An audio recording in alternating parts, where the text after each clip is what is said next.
Hi, ಮತ್ತೊಂದು ರೋಚಕ ಕಥೆಯೊಂದಿಗೆ ನಿಮ್ಮ ಮುಂದೆ ಬಂದಿದ್ದೀನಿ. ನಮ್ಮ ಇಂದಿನ ಕಥೆಯಲ್ಲಿ ಜೂನಿಯರ್ ಕಾಲೇಜಿನಲ್ಲಿ ಲೆಕ್ಚರರ್ ಆಗಿ ಕೆಲಸ ಮಾಡುತ್ತಿರೋ ಒಬ್ಬ ಮಹಿಳೆ ಇದ್ದಾಳೆ. ತನ್ನ ಅನಾರೋಗ್ಯ ಮತ್ತು ನಿರ್ಲಕ್ಷ್ಯದ ಗಂಡನಿಂದ ಸಂತೋಷ ಸಿಗದೆ ಕಾಲೇಜಿನಲ್ಲಿ ಬರುವ ವಿದ್ಯಾರ್ಥಿಗಳ ಜೊತೆ ಅವಳು ಆನಂದ ಪಡುತ್ತಾಳೆ. ಕತೆ ಹೇಗಿದೆ ಅಂತ ತಿಳ್ಕೊಳ್ಳೋಕ್ಕೆ ಇಷ್ಟ ಇದ್ದರೆ ಸ್ಕಿಪ್ ಮಾಡದೆ ಕೊನೆಯವರೆಗೂ ಕತೆ ಕೇಳಿ. ಕಾವ್ಯ ಇವಳು ಲೆಕ್ಚರರ್ ಆಗಿ ಕೆಲಸ ಮಾಡುತ್ತಿದ್ದು ತನ್ನ ಕಾಲೇಜಿನಲ್ಲಿ ತರಗತಿಗಳನ್ನು ನಡೆಸುತ್ತಿರ್ತಾಳೆ. ಹೀಗಿರುವಾಗ ಒಬ್ಬ ಅಪರಿಚಿತ ವ್ಯಕ್ತಿ ಅವಳಿಗೆ ಕರೆ ಮಾಡಿ, ನನಗೆ ಗುಡ್ ಮಾರ್ನಿಂಗ್ ಹೇಳು, ಇಲ್ಲ ಅಂದರೆ ಏನಾಗುತ್ತೆ ನೋಡು ಅಂತ ಕೇಳ್ತಾನೆ. ಕಾವ್ಯ ಸ್ವಲ್ಪ ಗಲಿಬಿಲಿಯಾಗಿ, ನೀನು ಯಾರು?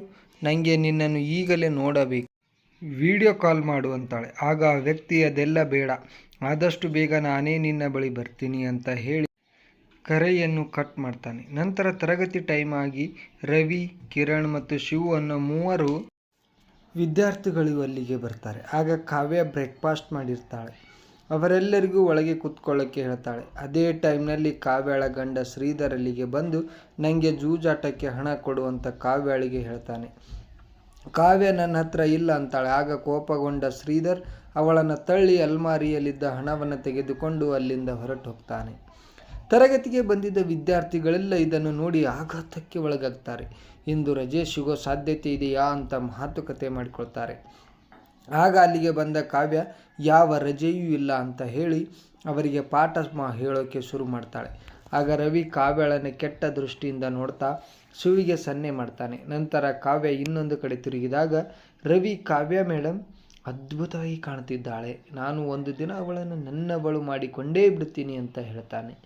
ಅದನ್ನೇ ಕೇಳಿ ಕಿರಣ್ಗೆ ಸ್ವಲ್ಪ ಕೋಪ ಬರುತ್ತೆ. ಕಾವ್ಯ ಸಂತೋಷದಿಂದ ಅವರೆಲ್ಲರಿಗೂ ಒಂದು ಸುಂದರ ನಗು ಕೊಟ್ಟು ತನ್ನ ಸೌಂದರ್ಯವನ್ನು ತೋರಿಸುತ್ತಾಳೆ. ಇದರಿಂದ ರವಿಗೆ ಮತ್ತಷ್ಟು ಖುಷಿಯಾಗುತ್ತೆ. ನಂತರ ರಾತ್ರಿ ಆ ಅಪರಿಚಿತ ವ್ಯಕ್ತಿ ಮತ್ತೆ ಕಾವ್ಯಳಿಗೆ ಕರೆ ಮಾಡಿ, ಈಗ ನೀನು ಬಹಳ ಆಕರ್ಷಣೀಯವಾಗಿ ಕಾಣುತ್ತಿದ್ದೀಯಾ ಅಂತ ಹೇಳ್ತಾನೆ. ಆಘಾತಕ್ಕೊಳಗಾದ ಕಾವ್ಯ, ನೀನು ಎಲ್ಲಿದ್ದೀಯಾ, ಎಲ್ಲಿಂದ ನನ್ನನ್ನು ನೋಡ್ತಿದ್ದೀಯಾ, ಇಲ್ಲೇ ಇದ್ದರೆ ನನ್ನನ್ನು ಭೇಟಿಯಾಗು ಅಂತ ಕೇಳ್ತಾಳೆ. ನಂತರ ಎಲ್ಲ ಲೈಟ್ಗಳು ಆಫ್ ಆಗ್ತವೆ. ಆಗ ಅಲ್ಲಿಗೆ ಬಂದ ಆ ವ್ಯಕ್ತಿ ಕಾವ್ಯಳನ್ನು ಅಪ್ಪಿಕೊಂಡು ಮುದ್ದು ಮಾಡಲು ಶುರು ಮಾಡ್ತಾನೆ. ಆಗ ಕಾವ್ಯಳಿಗೆ ಸಂತೋಷ ಆಗೋಕ್ಕೆ ಶುರುವಾಗುತ್ತೆ. ನಂತರ ಆ ವ್ಯಕ್ತಿ ಮಧ್ಯದಲ್ಲಿ ಅವಳನ್ನು ಬಿಟ್ಟು ಓಡಿ ಹೋಗ್ತಾನೆ. ಕಾವ್ಯ ಆತನ ಸ್ಪರ್ಶವನ್ನು ನೆನಪಿಸಿಕೊಂಡು ಆನಂದ ಪಟ್ಟ. ಆ ವ್ಯಕ್ತಿ ಯಾರು? ನನ್ನ ಆಶೆಗಳನ್ನು ಮತ್ತೆ ಉತ್ತೇಜಿಸಿ ಹೋದನು, ಅವನು ರವಿ ಆಗಿರಬಹುದಾ ಅಂತ ಭಾವಿಸುತ್ತಾಳೆ. ಮರುದಿನ ಕಾವ್ಯ ಅದು ರವಿ ಇರಬಹುದು ಅಂತ ಯೋಚಿಸಿ ಅವನನ್ನು ನೋಡಿದರೆ ರವಿ ಕೂಡ ಅವಳಿಗೆ ಒಂದು ಸುಂದರ ನಗು ಕೊಟ್ಟು ಹೋಗ್ತಾನೆ. ಮತ್ತೆ ಅದೇ ರಾತ್ರಿ ಕಾವ್ಯ ಚೆನ್ನಾಗಿ ಸಿದ್ಧಳಾಗುತ್ತಾಳೆ. ಆಗ ಅಲ್ಲಿಗೆ ಬಂದ ಗಂಡ ಶ್ರೀಧರ್ ಅವಳ ಮೇಲೆ ಬಲವಂತ ಮಾಡಲು ಪ್ರಯತ್ನಿಸುತ್ತಾನೆ. ಆಗ ಕಾವ್ಯಳಿಗೆ ಮೊದಲು ಬೇಸರ ಬಂದರೂ ನಂತರ ಸುಮ್ಮನಾಗ್ತಾಳೆ. ಆದರೆ ಶ್ರೀಧರ್ ಅಲ್ಲಿಯೇ ನಿದ್ದೆಗೆ ಜಾರಿ ಬಿಡ್ತಾನೆ. ಕಾವ್ಯಳಿಗೆ ಮತ್ತೆ ನಿರಾಶೆ ಆಗುತ್ತೆ. ಅದೇ ಟೈಮ್ಗೆ ಆ ಅಪರಿಚಿತ ವ್ಯಕ್ತಿ ಮತ್ತೆ ಕಾವ್ಯಳಿಗೆ ಕರೆ ಮಾಡ್ತಾನೆ. ಆಗ ಕಾವ್ಯ, ನಾನು ಈಗಲೇ ನಿನ್ನನ್ನು ಭೇಟಿ ಆಗಬೇಕಂತಾಳೆ. ಆಗ ಆ ವ್ಯಕ್ತಿ, ಹಾಗಾದರೆ ನಾನು ಈಗಲೇ ನಿನ್ನ ಬಳಿ ಬರ್ತೀನಿ, ಆದರೆ ನೀನು ನನ್ನನ್ನು ನನಗೆ ಸಂಪೂರ್ಣವಾಗಿ ಒಪ್ಪಿಸಬೇಕು ಅಂತ ಷರತ್ತು ಹಾಕ್ತಾನೆ. ಆವಾಗ ಕಾವ್ಯ, ಸರಿ ಬಾ ಅನ್ನೋದೇ ತಡ ಕಿರಣ್ ಅಲ್ಲಿಗೆ ಬರ್ತಾನೆ. ಆಗ ಕಾವ್ಯ ಆ ವ್ಯಕ್ತಿ ಕಿರಣ್ ಅಂತ ತಿಳಿದು ಆಘಾತಕ್ಕೆ ಒಳಗಾಗ್ತಾಳೆ.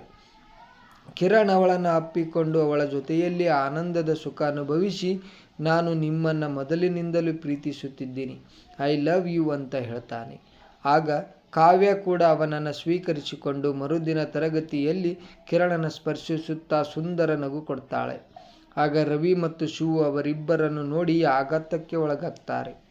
ನಂತರ ತರಗತಿ ಮುಗಿದ ಮೇಲೆ ಕಿರಣ್ ಮತ್ತೆ ಕಾವ್ಯಳ ಕಾಲೇಜಿಗೆ ಬಂದು ಅವಳ ಜೊತೆ ಆನಂದದ ಸುಖ ಅನುಭವಿಸಲು ಶುರು ಮಾಡ್ತಾನೆ.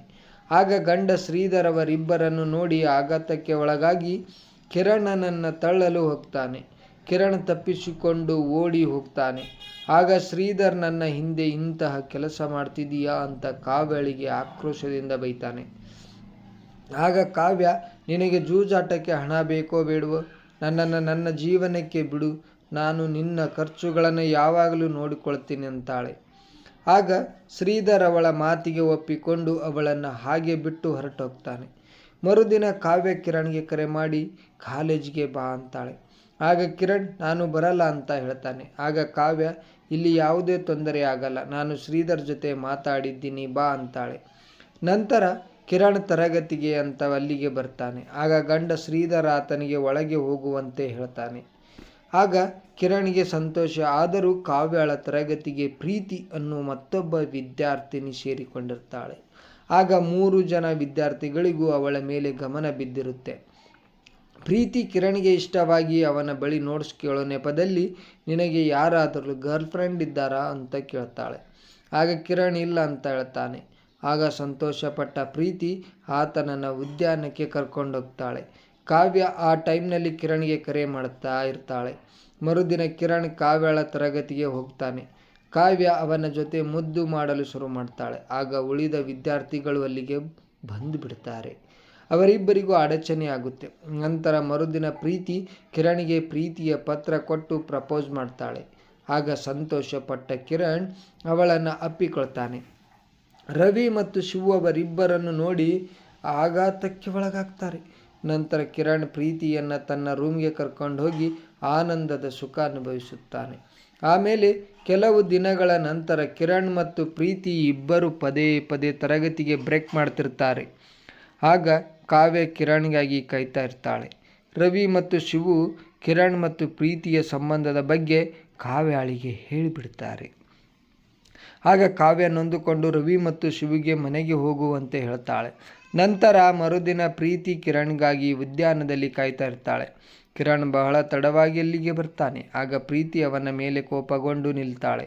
ಆಗ ಕಿರಣ್ ತನ್ನ ಫೋನ್ ಅವಳ ಬಳಿ ಬಿಟ್ಟು ಅವಳಿಗೆ ಐಸ್ ಕ್ರೀಮ್ ತರಲು ಹೋಗ್ತಾನೆ. ಆಗ ಕಿರಣ್ ಫೋನಿಗೆ ಕಾವ್ಯ ಪದೇ ಪದೇ ಕರೆ ಮಾಡ್ತಿರ್ತಾಳೆ. ಆಗ ನಂಬರ್ ನೋಡಿದ ಪ್ರೀತಿ ಈ ನಂಬರ್ ಯಾರದು, ಇವರು ಯಾಕೆ ನಿನಗೆ ಇಷ್ಟು ಕರೆ ಮಾಡ್ತಿದ್ದಾರೆ ಅಂತ ಕಿರಣ್ಗೆ ಕೇಳ್ತಾಳೆ. ಆಗ ಕಿರಣ್ ನನ್ನ ಸ್ನೇಹಿತೆ ಅಂತ ಹೇಳ್ತಾನೆ. ಅವನ ಫೋನಿಗೆ ಆಗಲೇ ಸಾಕಷ್ಟು ಮೆಸೇಜ್ಗಳು ಬಂದಿರುತ್ತವೆ. ಆಗ ಪ್ರೀತಿ ಸರಿ ನಿನ್ನ ಫೋನ್ ಅನ್ಲಾಕ್ ಮಾಡಿಕೊಡು, ನಾನು ನಿನ್ನ ಮೆಸೇಜ್ಗಳನ್ನು ನೋಡಬೇಕಂತಾಳೆ.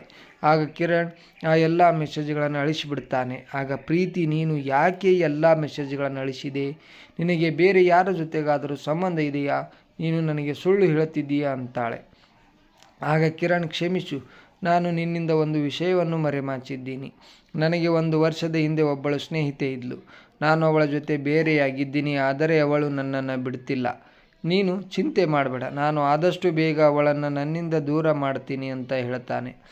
ಆಗ ಪ್ರೀತಿ ಕಿರಣನ ಅಪ್ಪಿಕೊಳ್ತಾಳೆ. ಆಗ ಕಿರಣ್ ನನಗೆ ಪ್ರೀತಿನೇ ಬೇಕು, ಹೇಗಾದರೂ ಮಾಡಿ ಕಾವ್ಯ ಜೊತೆ ಬೇರೆ ಆಗಬೇಕು ಅಂತ ಯೋಚಿಸಿ ಕಾವ್ಯ ಬಳಿ ಹೋಗಿ ತನ್ನ ಹಾಗೂ ಪ್ರೀತಿಯ ಸಂಬಂಧದ ಬಗ್ಗೆ ಹೇಳಿ ಇನ್ನು ಮುಂದೆ ನನಗೆ ನಿನ್ನ ಜೊತೆ ಇರೋಕ್ಕೆ ಸಾಧ್ಯವಿಲ್ಲ ಅಂತ ಹೇಳ್ತಾನೆ. ಆಗ ಆಘಾತಕ್ಕೊಳಗಾದ ಕಾವ್ಯ ಬೇಕಾದಾಗ ಬಳಸಿ ಬಿಸಾಡಲು ನಾನು ಆಟದ ಸಾಮಗ್ರಿ ಅಲ್ಲ, ನೀನು ನನ್ನನ್ನು ಬಿಟ್ಟರೆ ನಾನು ನಮ್ಮಿಬ್ಬರ ವಿಡಿಯೋವನ್ನು ಎಲ್ಲರಿಗೂ ತೋರಿಸಿಬಿಡ್ತೀನಿ ಅಂತ ಬೆದರಿಸುತ್ತಾಳೆ. ಆಗ ಕಿರಣ್ ನೀನು ಏನು ಮಾಡಿದರೂ ಮಾಡು, ನಾನು ಭಯಪಡಲ್ಲ ಅಂತ ಹೇಳಿ ಅಲ್ಲಿಂದ ಹೊರಟೋಗ್ತಾನೆ. ಆಗ ಅದರಿಂದ ಕೋಪಗೊಂಡ ಕಾವ್ಯ ತನ್ನ ಹಾಗೂ ಕಿರಣನ ಖಾಸಗಿ ವಿಡಿಯೋವನ್ನು ಪ್ರೀತಿ, ರವಿ ಹಾಗೂ ಶಿವುಗೆ ಕಳಿಸಿಬಿಡ್ತಾಳೆ. ಆಗ ಅದನ್ನು ನೋಡಿ ಎಲ್ಲರೂ ಆಘಾತಕ್ಕೆ ಒಳಗಾಗ್ತಾರೆ. ಪ್ರೀತಿ ಮಾತ್ರ ಕಿರಣನ ಆಕ್ರೋಶದಿಂದ ಬೈದು ನೀನು ದೊಡ್ಡ ಮೋಸಗಾರ ಅಂತ ಅವನ ಜೊತೆ ಬೇರೆ ಆಗ್ತಾಳೆ. ಆಗ ಕಾವ್ಯ ಮೇಲೆ ಕೋಪಗೊಂಡ ಕಿರಣ್ ಅವಳ ಬಳಿ ಹೋಗ್ತಾನೆ. ಆಗ ಕಾವ್ಯ ಕೊನೆಗೂ ನೀನು ಇಲ್ಲಿಗೆ ಬಂದೆ, ಇನ್ನು ಮುಂದೆ ನಾವಿಬ್ಬರೇ ಬೇರೆ ನಗರಕ್ಕೆ ಹೋಗಿ ಜೊತೆಯಾಗಿ ಬದುಕೋಣ ಅಂತ ಕಿರಣ್ಗೆ ಹೇಳ್ತಾಳೆ. ಆಗ ಕಿರಣ್ ಕೂಡ ಅವಳನ್ನು ತೀವ್ರವಾಗಿ ಆಕ್ರೋಶದಿಂದ ಬೈದು ನಾನು ನಮ್ಮ ಸಂಬಂಧವನ್ನೇ ಕೊನೆಗಾಣಿಸುತ್ತೀನಿ ಅಂತ ಪ್ರೀತಿಗೆ ಕರೆ ಮಾಡಿ ಹೇಳ್ತಾನೆ. ಆಗ ಅದನ್ನು ಕೇಳಿ ಆಘಾತಕ್ಕೊಳಗಾದ ಪ್ರೀತಿ ತನ್ನ ಸ್ನೇಹಿತರೊಂದಿಗೆ ಅಲ್ಲಿಗೆ ಬಂದು ಕಿರಣನಿಗೆ ಆಕ್ರೋಶದಿಂದ ಬೈತಾಳೆ. ಆಗ ಕಿರಣ್ ಪ್ರೀತಿಯನ್ನು ಬಿಟ್ಟು ಕಾವ್ಯ ಜೊತೆ ಬೇರೆ ಊರಿಗೆ ಹೋಗಿ ಚೆನ್ನಾಗಿ ತಮ್ಮ ಆಟ ಆಡಿಕೊಂಡು ಸುಖವಾಗಿ ಜೀವನ ಕಳೀತಿದ್ದಾರೆ. ಸ್ನೇಹಿತರೆ, ಕತೆ ಇಲ್ಲಿಗೆ ಮುಗಿಯುತ್ತೆ. ಕತೆ ಬಗ್ಗೆ ನಾನೇನು ಹೇಳಲ್ಲ, ಯಾಕೆಂದರೆ ನಿಮಗೆ ಹೇಗೆ ಅನ್ನಿಸ್ತು ಅಂತ ನೀವೇ ಹೇಳಿ ಕಾಮೆಂಟ್ ಸೆಕ್ಷನ್ನಲ್ಲಿ, ಓಕೆನಾ? ನಿಮಗೆ ಇಷ್ಟ ಆಯಿತು ಅಂದರೆ ಲೈಕ್, ಶೇರ್, ಕಾಮೆಂಟ್ ಮಾಡೋದನ್ನು ಮರಿಬೇಡಿ. ಯಾರಾದರೂ ಹೊಸಬರು ನನ್ನ ಚಾನಲ್ನಲ್ಲಿ ಈ ಸ್ಟೋರಿಗಳನ್ನು ನೋಡ್ತಿದ್ರೆ ದಯವಿಟ್ಟು ಸಬ್ಸ್ಕ್ರೈಬ್ ಮಾಡಿಕೊಂಡು ಪಕ್ಕದಲ್ಲಿರೋ ಬೆಲ್ ಐಕನ್ನ ಕ್ಲಿಕ್ ಮಾಡಿಕೊಳ್ಳಿ. ನಾನು ಯಾವುದೇ ಸ್ಟೋರಿ ಅಪ್ಲೋಡ್ ಮಾಡಿದರೂ ನಿಮಗೆ